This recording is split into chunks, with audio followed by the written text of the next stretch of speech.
दोस्तों, एक ऐसी दुनिया जो पूरी तरह से अंत हो चुकी है, लेकिन अभी भी कुछ लोग हैं जो किसी तरह से उसमें जिंदा है। ऐसे हालातों में एक आदमी कैसे जिंदा रह सकता है, ये कहानी उसी के बारे में।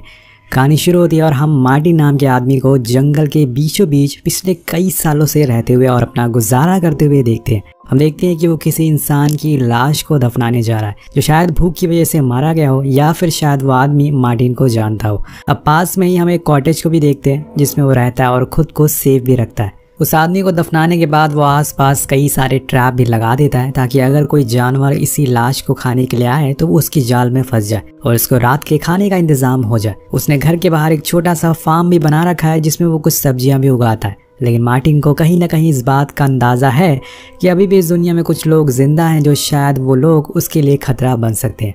इसलिए वो अपने साथ हमेशा एक बंदूक भी रखता है। उसे देखकर ऐसा लग रहा था कि उसकी सारी उम्मीदें खत्म होती जा रही है। अब वो खाना खाता है और रात में बाइबल पढ़कर सो जाता है। उसके साथ यहाँ कोई मौजूद नहीं है, उसे अकेले ही जीना पड़ रहा है। उसके पास हम एक लड़की की तस्वीर भी देखते हैं जो कि शायद उसकी गर्लफ्रेंड या फिर उसकी वाइफ हो, जो अब इस दुनिया में नहीं है। लेकिन एक दिन जब वो सोकर उठता है तो देखता है कि बाहर दो लोग आए हैं। वो फौरन अपनी बंदूक उठा लेता है और बाहर जाता है तो देखता है कि वहाँ पर एक लेडी और इसकी बेटी खड़ी है। वो अपना नाम कैथरीन और बेटी का नाम नीरजा बताती है। वो मार्टिन को ज्वेलरी दिखाते हुए कहती है कि तुम ये सब रख लो, लेकिन इसके बदले में इस फार्म पर हमें कुछ हिस्सेदारी दे दो। असल में ये लोग फूड और शेल्टर की तलाश में इधर से उधर भटक रहे हैं, लेकिन अभी तक इन्हें कोई ऐसा शख्स नहीं मिला जिसके साथ ये रह सके, और ना इन्हें खाने का सामान मिल पा रहा है। मार्टिन हिस्सेदारी के लिए मना कर देता है तो कैथरीन कहती है कि ठीक है, हमें बस आज रात यहाँ गुजारने के लिए दे दो, तुम मेरी बेटी के साथ आज रह सकते हो। वो बहुत देर सोचता है और आखिर में मान जाता है लड़की का चक्कर, क्योंकि बस एक ही रात की बात थी।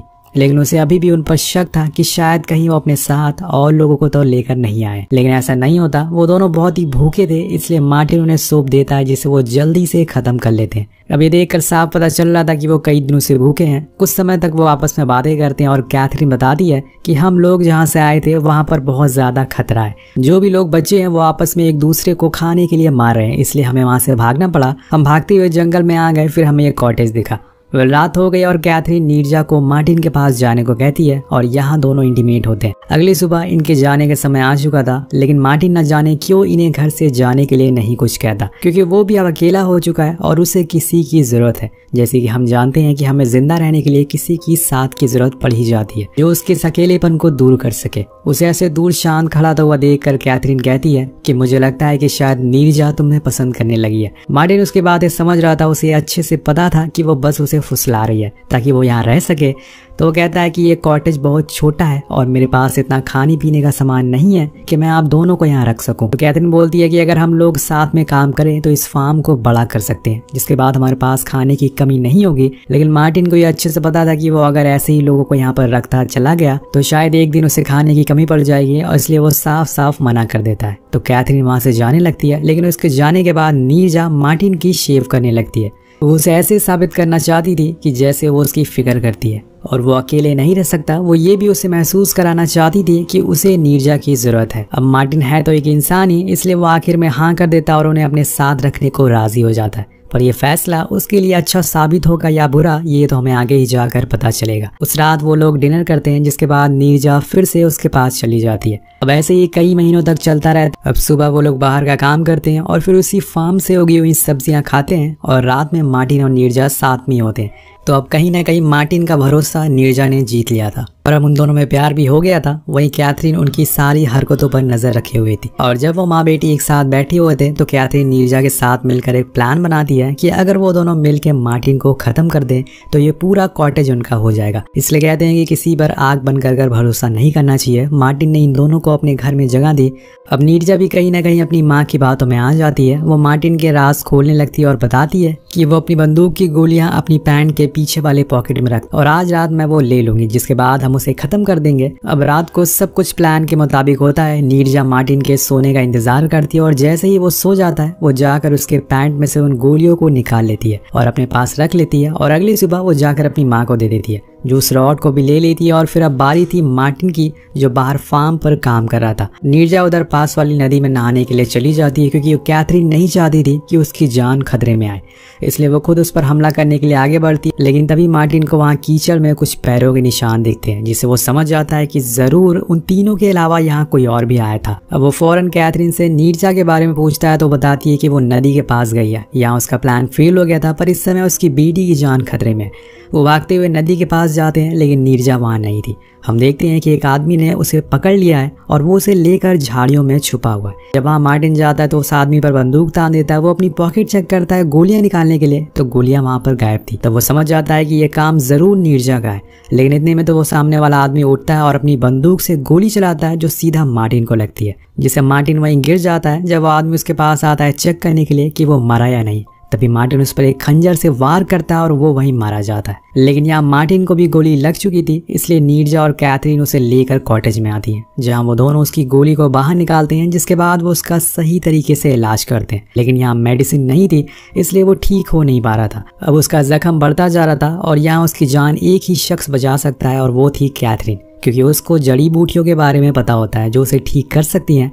लेकिन उसके दिमाग में अब ये बात आने लगी थी कि अब उसे मार्टिन को मारने की जरूरत ही नहीं है, क्योंकि वो खुद ब खुद मरता जाएगा। मार्टिन अब कहीं बाहर नहीं जाता था क्योंकि खुद उसे महसूस होने लगा था कि वो ज्यादा दिन तक जिंदा नहीं रह पाएगा। वो कमजोर होता जा रहा था और एक रात जब उसको दर्द ज्यादा बढ़ जाता है तो वो नीरजा को अपने रूम में बुलाता है और उसे अपने घाव को साफ करने को कहता है, पर उसी दौरान वो बेहोश हो जाता है। अब बाहर आकर नीरजा अपनी माँ से कहती है कि हम जो कर रहे हैं वो गलत है, क्योंकि इसी आदमी ने हमारी जान बचाई थी और अब हम उसे ऐसे मरने नहीं दे सकते। तो कैथरीन कहती है कि अगर तुम्हें रोज खाना चाहिए तो उसे मरना ही होगा, क्योंकि इस कॉटेज में सिर्फ 2 लोगों के लिए खाना बचा हुआ है। अब नीरजा अपनी माँ से कहती है कि अब आपकी उम्र हो गई है, अगर आपको कुछ हो गया तो मैं अकेली पड़ जाऊंगी, लेकिन अगर मार्टिन जिंदा रहा तो वो मेरा ख्याल रख सकेगा, मुझे सेफ रख सकेगा। अब थोड़े समय सोचने के बाद कैथरीन को उसकी बातें सही लगती है, तो वो जाकर मार्टिन का इस बार सही से इलाज करती है, जिससे कि कुछ समय बाद वो अच्छा महसूस करने लगता है। लेकिन क्या कैथरीन के मन में अब उसे मारने का ख्याल नहीं आएगा? और आपको क्या लगता है कि क्या इस जंगल में बस यही लोग हैं? अगर इनके पास किसी आदमखोर लोगों का ग्रुप आ गया जो इंसानों को खाता है तो ये क्या करेंगे? अब धीरे धीरे करके इन तीनों में सब कुछ ठीक होता जा रहा था। ये एक दूसरे पर भरोसा करने लगे थे। लेकिन एक रात उनके दरवाजे पर कुछ लोग दस्तक देते हैं, जिसे ये सभी कांप जाते हैं। नीरजा कहती है कि क्यों ना हम उनका मुकाबला करें।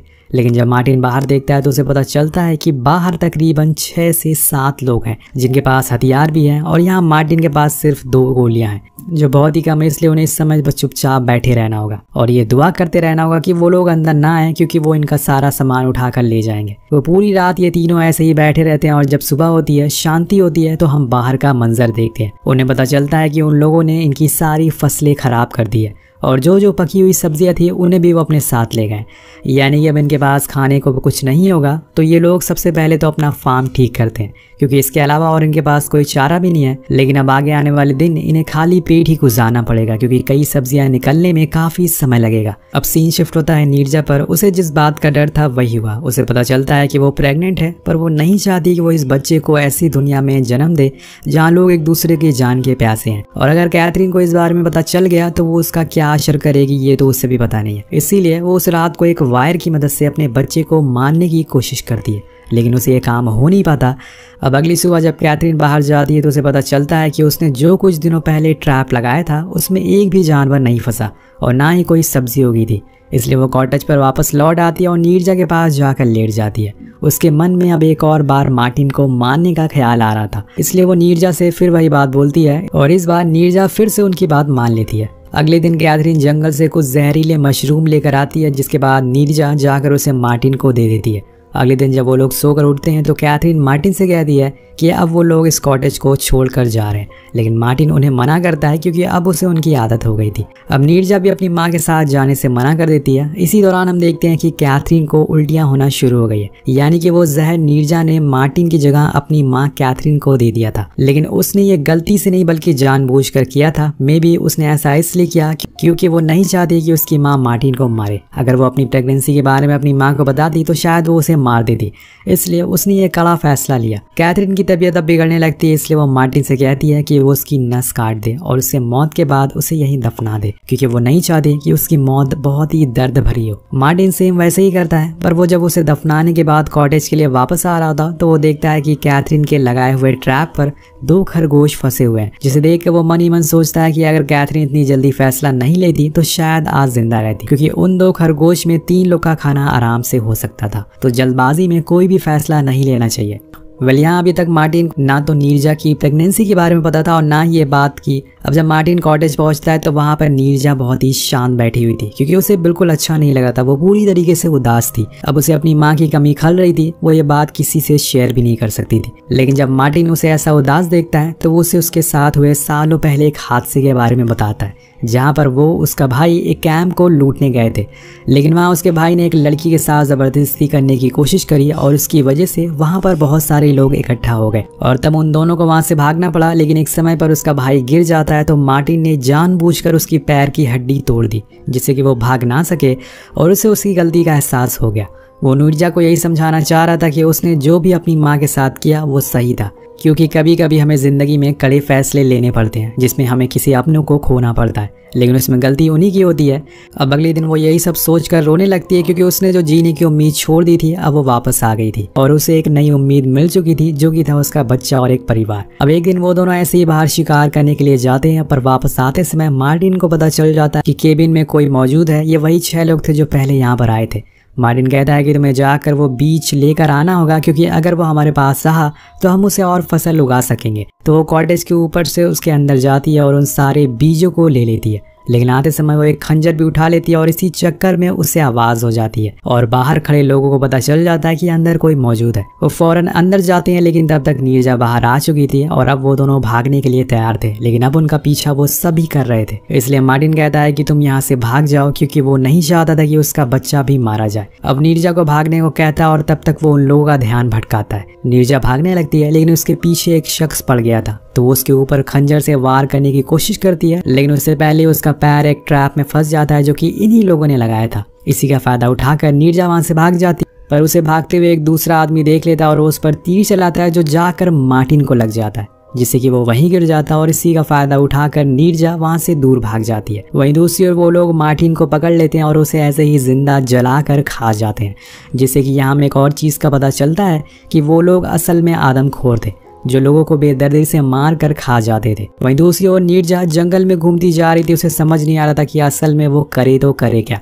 उसके पास ना तो खाने को कुछ खाना है और ना ही रहने के लिए कोई घर है। वो ऐसे ही पागलों की तरह जंगल में घूमती रहती है, पर एक दिन ऐसे ही घूमते घूमते वो रोड पर आ जाती है, जिसके दूसरी साइड एक फेंसिंग लगी थी जहाँ पर कुछ गार्ड्स खड़े थे और फेंसिंग के दूसरी साइड भी बहुत सारे इंसान रह रहे, और ये शायद वो बचे हुए लोग हैं और उन्होंने एक कॉलोनी भी बनाई है जहाँ पर वो इन आदमखोर लोगों से बचकर रह सकते हैं। उसके करीब जाने पर कुछ गार्ड्स आकर उसका सामान उठा लेते हैं और वहीं खड़े रहने को कहते हैं। तब एक फीमेल गार्ड उसे पूछती है कि क्या तुम प्रेग्नेंट हो, तो वो कहती है कि हाँ। जिसके बाद नीरजा देखती है कि अंदर फार्मिंग भी की जा रही है, तो वो उसे पूछती है कि क्या वो अंदर आ सकती है, तो वो गार्ड उसे बताती है कि अभी तुम्हारे लिए अंदर वोटिंग होगी, अगर लोगों ने ज़्यादा वोट दिया तो तुम्हें अंदर ले लिया जाएगा। जिसके बाद वो पूछती है कि तुम अपने बच्चे का नाम क्या रखोगी, तो नीरजा बताती है कि अगर लड़का हुआ तो मार्टिन। इसी के साथ ये कहानी खत्म हो जाती है। इस कहानी से हम आज की दुनिया को रिलेट कर सकते हैं कि कैसे कुछ लोग जिंदा रहने के लिए एक दूसरे को मारते हैं, और हो सकता है कि हमें आगे जाकर बिल्कुल ऐसी ही दुनिया देखने को मिले जब लोग और देश एक दूसरे को मार रहे हों खाने के लिए। ये कहानी आपको कैसी लगी नीचे कमेंट करके जरूर बताएगा। मिलते हैं आपसे अगली वीडियो में। Thank you so much watching. Piece.